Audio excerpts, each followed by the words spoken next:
Hello and welcome to Hornbill TV's Prime at 9. I'm Naomi Kigon. The anger against the death of 5 persons in Meghalaya's West Jaintia Hills continues to simmer in Shillong. Several groups had called for a collective candlelight vigil in the capital. However, it soon turned into chaos as unknown miscreants destroyed public property despite leaders trying their best to calm the situation.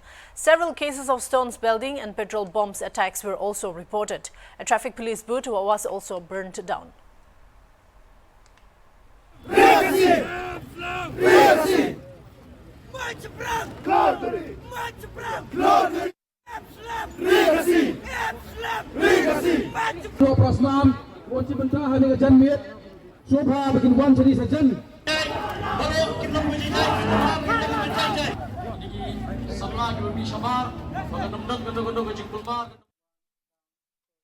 Meanwhile, the Meghalaya Human Rights Commission, Shillong, has taken suo motu cognizance pertaining to the killing of 5 citizens of Meghalaya. The commission has directed the Chief Secretary, Government of Meghalaya, to submit a detailed report into the incident within 15 days of receipt of the notice.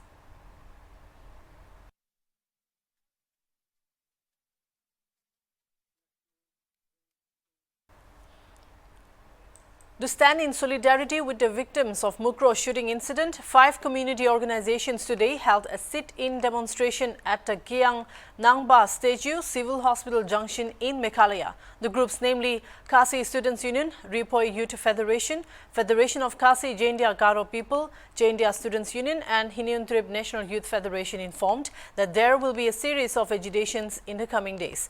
A leader from the group, Donald Taba, informed that all the NGOs here in Shillong protested against the high-handedness of the Assam government that saw the recent killing of innocent civilians by the Assam police. He added that the Meghalaya government should take concrete steps to prevent such atrocities in the future by providing adequate security measures in the border villages. They are also demanding that the perpetrators should be handed over to the Meghalaya and tried for their crimes here in the state.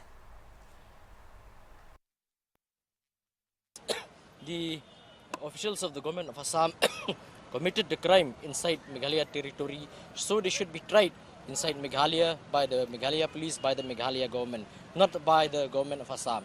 They should hand over the culprits to Meghalaya, and government of Meghalaya should punish them in accordance with the setup. But those inquiries at the end of the day, they could not fulfill or could not appease the aspirations of the people. So we don't know. The government might go to Amit Shah, but what will they do?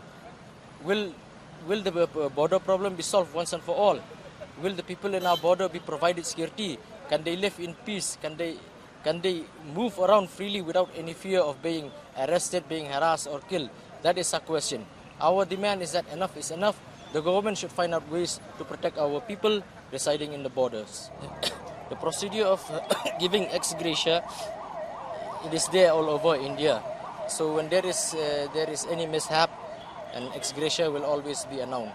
Ex gratia, yes, they can give ex gratia. It's good that they give ex gratia, but we should also remember that ex gratia cannot bring back the debt. The Hiniyun Trip Integrated Territorial Organization to hold protests in from Assam, Shillong on Saturday. The organization informed that it will observe Red Flag Day on Saturday as a mark of protest against the shooting by Assam police, which led to the death of 5 villagers at Mukro village in West Jaintia Hills. HITO President Donbok Takar informed that to mark the day, they will hold a protest rally starting from Matan Leoringhep Laitumkra at 3 p.m., which will culminate at Assam House Tanketi, where the HITO members will hold a candlelight vigil for the victims. Thakkar also informed that effigies of Meghalaya Chief Minister Conrad K. Sangma and his counterpart Himanta Biswa Sarma will be burnt. Meeting we from the New Trip Integrated Territorial Organization HITO Central Body on the 26th. There will be a Red Flag Day because we are in the mood of code blue. So we will burn this candlelight vigil in front of the Assam House as a mark of solidarity to the victims shot dead by the Assam Forest and Assam Police on this week. So we from the organization, as a mark of protest, we will start the procession, a small procession, which will be taking place from Yoringhap Fire Brigade up to Assam House, and in the same time and same place we will announce our agitation on the same day. So early this morning, one of my member called me from Mukro that these Assam people from the forest department, they start their office once again after cleaning those office which is already burned by some miscreant. Don, will this be a peaceful protest? Yeah, obviously at present. A program marking the culmination of the Nagaland Health Project, a World Bank-aided project, was conducted today at a Capital Cultural Center on November 24 in Kohima. The Minister for Health and Family Welfare, S. Bang Newpom, was the special guest at the event. Addressing the program, Bang Newpom said the Nagaland Health Project is the first state-level project funded by the World Bank and implemented by Nagaland's Department of Health and Family Welfare.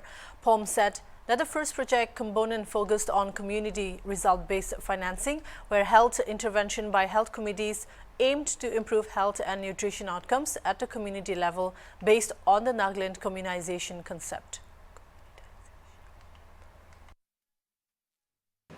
To this, one of the most important, especially for the health workers across the state. Ajati tendo ekdam alag dena se time bisi loise ame khata bra gobo tor braha district posi bra health committee members kan workers kan choice saldi ito Nagaland Health Project scheme agana amnakan kinigal lagi phal kam korisena korana ito aro program do phala sena nai utibela aji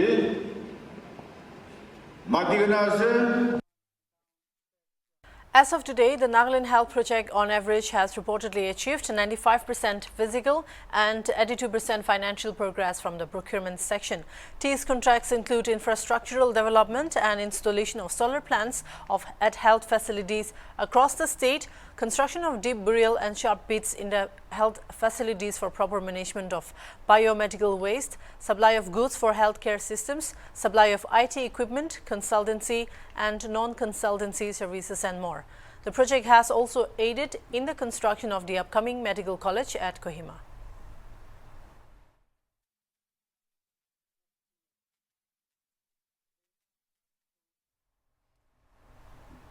The Kohima Sumi Officers Kukagulu held its annual general conference on November 23 at Hotel Vivor in Kohima. Exhorting the gathering, retired DIG of Vigilance Commission K. Shiwoto Wotsa congratulated successful retired Sumi officers on their completion of service and those who have been promoted to higher ranks. He urged the union to take the opportunity and serve the people with honesty and dedication as a responsible officer. Updates received here from the group on Thursday stated. He said there are many aspirants for the NPSC, UPSC and other competitive examinations from among the Sumi community. However, many had least experience in preparation of the examinations. He suggested that qualified candidates and experienced officers do organize seminars and workshops for candidates.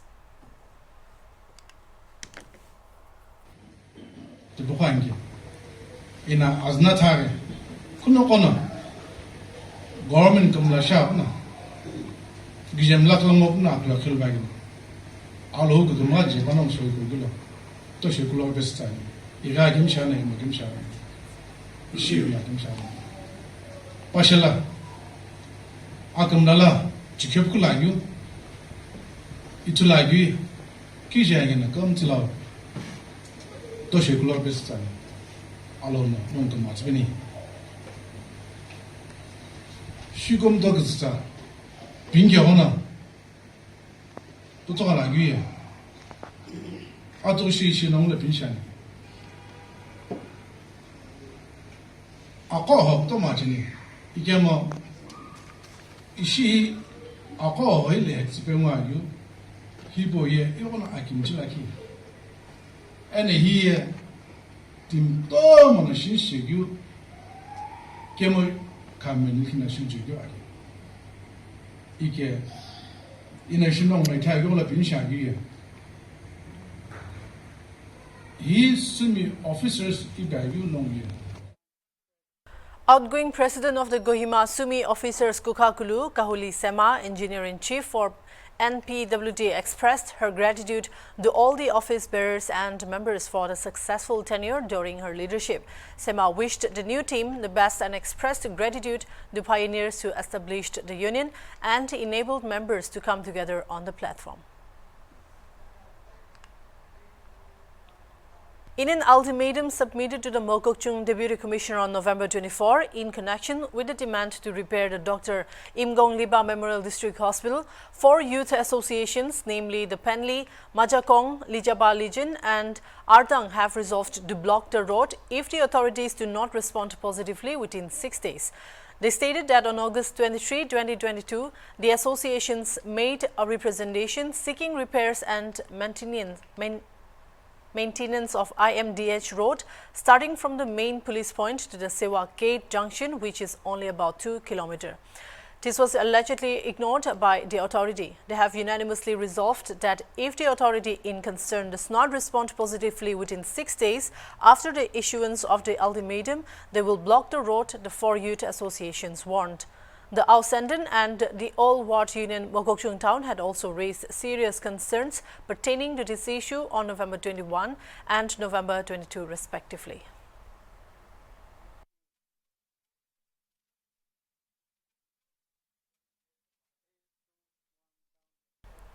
The Indo-German Bilateral Cooperation Project, Protection and Sustainable Management of Aquatic Resources in the Northeastern Himalayan region of India, together with Kohima Science College, held a 2-day international workshop on current and traditional practices for sustainable management of aquatic ecosystems to bring the importance of traditional knowledge for climate-resilient aquatic ecosystems management into sharp focus. During the program, MOU was also signed between Kohima Science College and GIZ India.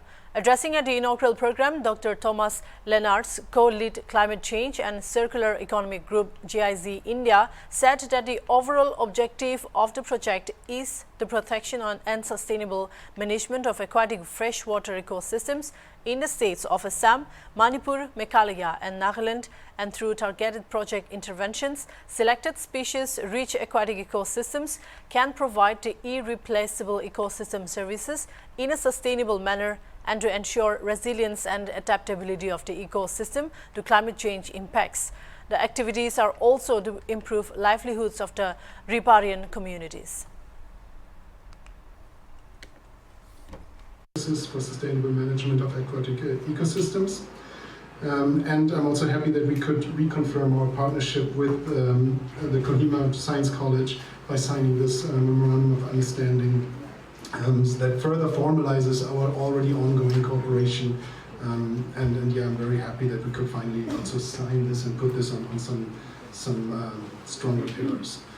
The GIZ Climate Change and Circular Economy Group is a group of about 18 projects that are implemented all over India and on very diverse topics, ranging from carbon markets, climate risk insurance, to developing financing solutions for adaptation in rural India. There's a specific angle to it. The NARAC project, the way I see it, is an important interface between climate change adaptation and biodiversity and rural development, which we don't have in our portfolio that much. So this puts it into a quite unique position. Vedpal Singh, IFS Additional PCCF Department, Environment, Forest and Climate Change, while addressing the challenges and issues on sustainable aquatic systems, said that due to changing demography, lifestyle pattern over-exploitation and neglect of traditional practices are further adding to the woes of already vulnerable and neglected aquatic ecosystem. He encouraged good research and data for aquatic system, as there is importance for ecosystem and livelihood where aquatic resources particularly and required focus and sustainable management. Which remains, very neglected and overexploited. And it's kind of, sort of, though we have a clear mandate at the central level, but it somehow remains like, nobody's child. In terms of neglect, I think we see how, our rivers and lakes are being polluted, how kind of, you see any road construction, if it's just by the side, how the whole kind of, the debris is pushed into the river, how our lakes have become, dumping ground for sewages and overexploited for tourism. There are plans to start international flights from Imphal Airport in Manipur to Mandalay and Bangkok under the Utan scheme, the state's Chief Minister N. Biren Singh said today. He was speaking as a chief guest at the inaugural session of the one-day International Business Summit Gateway Manipur connecting Asian countries at Shanghai Hall, Hotel Imphal.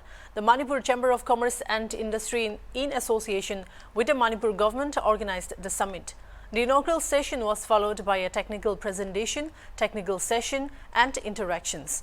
Biren Singh said the Imphal International Airport is the third busiest airport in the northeast India and that ongoing development works, including a new integrated terminal and air cargo terminal, will further consolidate the air connectivity infrastructure in the state.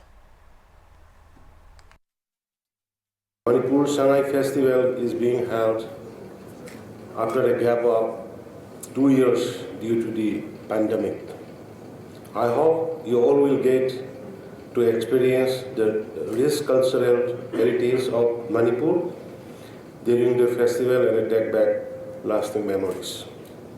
The Northeast connects India to one of the most economically dynamic and politically significant geographies of the world. As the global power axis shifts to the Indo-Pacific, developing a secure and prosperous northeastern region is a convergence of India's Act policy and a neighborhood first policy will be a vital pillar towards realizing a common vision of a free and open Indo-Pacific. Towards realizing this vision, improved connectivity will be critical to unlock the potential and the business opportunities. He said the Northeast connects India to one of the most economically dynamic and politically significant geographies of the world. The Chief Minister stressed that as the global power axis shifts to the Indo-Pacific, developing a secure and prosperous northeastern region as a convergence of India's Act East policy and neighborhood first policy will be vital pillar towards realizing a common vision of a free and open Indo-Pacific. Towards realizing this vision, improved connectivity will be critical to unlock the full potential and business opportunities in the region, he added. A total of 167 candidates out of the 788 contesting the 89 seats in the first phase of the Gujarat Assembly election have criminal cases against them, with 100 of them facing serious charges like murder and rape, a report by the Association for Democratic Reform said on Thursday. With this, 21% of the candidates in the fray have criminal cases against them, while 13% are facing serious charges. The Aam Aadmi Party, which is contesting 88 seats out of the total 89, tops this list among major political parties in the fray, with 36% of its candidates having criminal cases. 30% of its candidates are facing serious cases such as murder, rape, assault, kidnapping, among others, the ADR said in its report. The number of candidates having criminal cases fielded by the AAP is 32. The Arvind Kejriwal-led party is followed by the Congress, which has fielded 35% of its candidates with criminal cases. 20% of such candidates are facing serious cases. The Grand All Party is contesting all 89 seats in the first phase, and the number of candidates with criminal cases fielded by it is 31, the report said. The ruling BJP, which is also contesting all seats in the first phase of the election, has fielded 14 candidates with criminal records. Percentage-wise, such candidates account for 16% of its total number and 12% are facing serious charges, the ADR said in its report.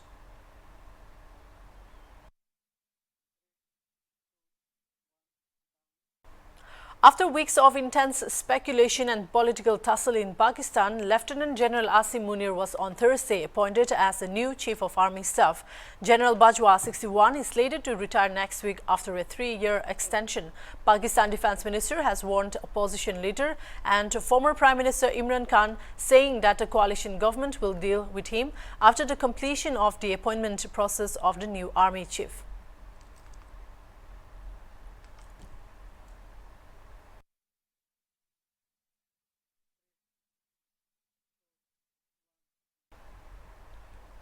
Nationalist Congress Party Chief Sharad Pawar on Thursday slammed Bhagat Singh Koshyari over his remarks on the Chhatrapati Shivaji Maharaj and said that Maharashtra governor has crossed all limits. He further sought intervention from PM Modi on the matter. While addressing a press conference, Pawar said the governor has crossed all limits. The President and the Prime Minister should intervene in this matter, he said. It is wrong to give big posts to people who make irresponsible statements, the NCB chief stated. कर्नाटकच्या मुख्यमंत्र्यांनी गेले 2 दिवसापासून जी काही त्यांची वक्तव्ये येतात त्याचा मी तीव्र शब्दामध्ये निषेध करतो, धिक्कार करतो. काय ते महाराष्ट्र मागायला निघालेत काय? त्यांना महाराष्ट्र असा तसा वाटला का? वास्तविक कारण नसताना त्यांनी सांगलीमधल्या जत तालुक्याच्या काही गावांच्या बद्दलचं वक्तव्य केलं आणि त्याच्यानंतर आज पुन्हा सोलापूर जिल्ह्यातल्या अक्कलकोट तालुक्यातल्या काही गावांच्या बद्दलचं वक्तव्य केलं. सातत्याने आपण बघतोय की ही लोक वेगवेगळ्या प्रकारच्या ज्याचा कुठेही काही संबंध नसताना अशा प्रकारची वक्तव्य करायची आणि लोकांचं लक्ष विचलित करायचं अशा प्रकारचा प्रयत्न चाललेला आहे. खरं तर राज्याच्या मुख्यमंत्री उपमुख्यमंत्र्यांनी अतिशय कडक भाषेमध्ये त्यांना समज दिली पाहिजे, कारण शेवटी उपमुख्यमंत्री भाजपचे आहेत, कर्नाटकचे मुख्यमंत्री भाजपचे आहेत. याच्या आधीच्या काळामध्ये अशा प्रकारची वक्तव्य होताना दिसत नव्हती आणि आता त्यांना फक्त आता महाराष्ट्राची मुंबईच मागायचं बाकी राहिलंय का काय मला कळत नाही, परंतु हे महाराष्ट्रातली जनता कदापि सहन करणार नाही. That's all we have for now. For more news, keep watching Hornbill TV.